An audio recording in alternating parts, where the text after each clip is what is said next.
자, 지금 보시는 건 한국 환율 차트입니다. 환율이 신고가를 만들더니 계속적으로 돌파 차트 유형으로 올라가고 있어요. 근데 이게 한국만의 문제가 아니고 일본 환율 같은 경우도 폭등을 하고 있습니다. 차트가 바닥을 찍었다가 급격하게 상승하고 있죠. 이거는 어떤 악재가 있어야 이런 차트가 만들어집니다. 환율이 뭐 애들 장난도 아니고 사실 그렇게 쉽게 오르는 게 아니에요. 그럼에도 불구하고 이렇게 오른다는 건 어떤 사건이 생겼다는 겁니다. 그 사건이 뭐냐면 미국 채권 금리가 올라갔다는 거죠. 자, 이거 같은 경우는 중국 위안화입니다. 그러니까 중국 환율도 지금 보통 문제가 아니에요. 이전에 만들었던 고점을 돌파하려는 그림을 만들고 있어요. 기분 나쁘죠? 얘네도 차트가 돌파 그림을 만들다니. 그러니까 지금 상황은 이렇게 표현할 수 있어요. 사면초가 상황입니다. 미국도 지금 채권 금리가 너무 오르기 때문에 지금 수준의 채권 금리를 유지하면 과거에 어떤 일이 있었냐면 주요 은행들이 부도가 나는 사건이 있었습니다. 대표적인 게 실리콘밸리 은행. 그러니까 미국 역시도 현재의 채권 금리를 감당하기에는 좀 부담이 되는 수치인 거죠. 그런데 일본 경제도 그렇고 중국 경제도 그렇고 우리나라도 그렇고 유럽도 그렇고 전 세계적으로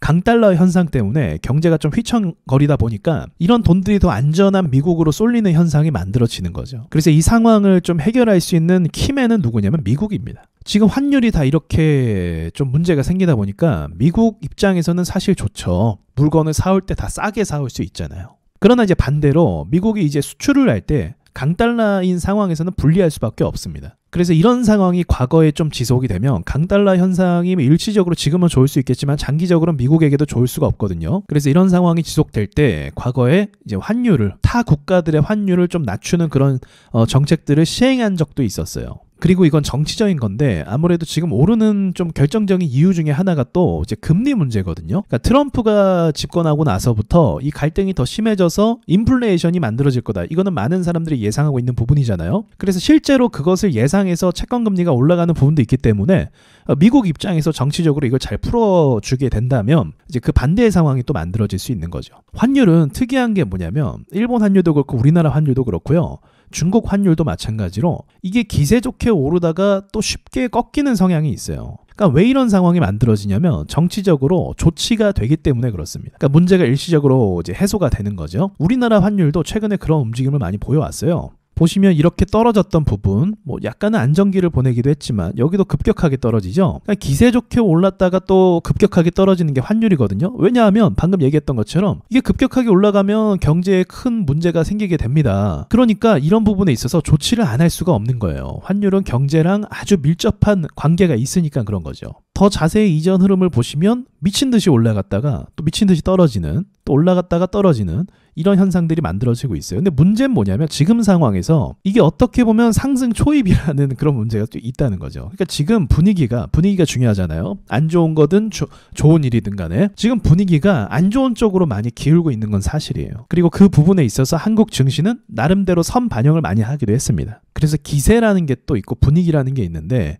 이런 분위기가 조금은 더 유지될 수 있겠다. 왜냐면 우리나라가 여러 가지 또 사건들이 있었잖아요. 그러니까 복합적으로 문제가 없는 건 아니기 때문에 이 분위기를 좀 이어갈 수 있겠지만 방금 얘기했던 것처럼 미국의 어떤 조치를 통해서 환율이라는 건 급격하게 올랐다 또 급격하게 조정받는 그런 부분도 분명히 있다는 점을 우리가 알 필요가 있는 거죠. 그렇지 않아도 내년 상반기에 우리나라에서 내년에 경제 성장률을 1%대로 예상하더라고요. 그래서 문제가 된다 했기 때문에 내년 상반기에 엄청난 부양책을 꺼내들 것으로 보도가 나온 게 있더라고요. 그러니까 쉽게 하면 돈을 푸는 거죠. 우리 팬데믹 때 너무 힘들었을 때 막 이제 셧다운되고 그럴 때 이제 부양책을 꺼내서 강하게 경기를 부양하려고 했잖아요. 내수 시장을 살리려고 했잖아요.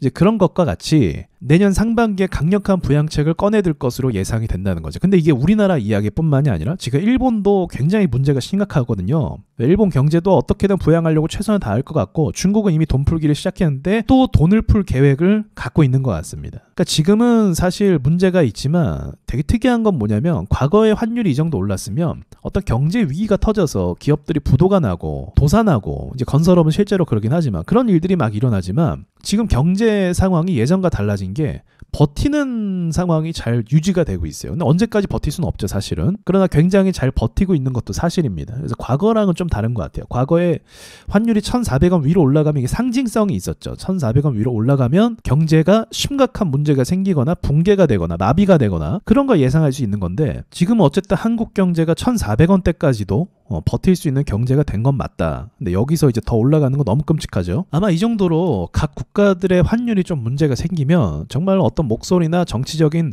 뭐 협조나 조치나 이런 것들이 나오게 될 거예요. 근데 그 기간이 언제냐 뭐 그런 게 굉장히 문제겠죠. 제 생각에 이 환율 문제가 좀 해결이 된다면 어쨌든 채권으로 돈들이 흡수되고 있기 때문에 이 환율 문제가 해결이 되면 증시에도 굉장히 긍정적이라고 생각이 됩니다. 그러니까 계속 증시가 반등이 나올 만한 자리거든요, 사실은. 그런데 이런 반등이 나올 만한 자리임에도 불구하고 계속 하락 추세, 하락으로 하방 압력을 계속 받고 있는 모습을 볼 수가 있는데 이게 환율 문제가 껴있다고 볼 수가 있는 거죠. 코스닥 같은 경우도 벌써 700포인트 위로 올라가서 안착이 되어야 되는 게 정상이라고 저는 보거든요. 근데 그런 부분도 계속 실패하고 있고요. 그래서 앞으로 미국에서 어떠한 정책을 꺼내 드는지 어떠한 방향으로 갈 것인지 그게 진짜 중요하다고 생각이 들어서 그 부분을 또 같이 보시도록 하죠.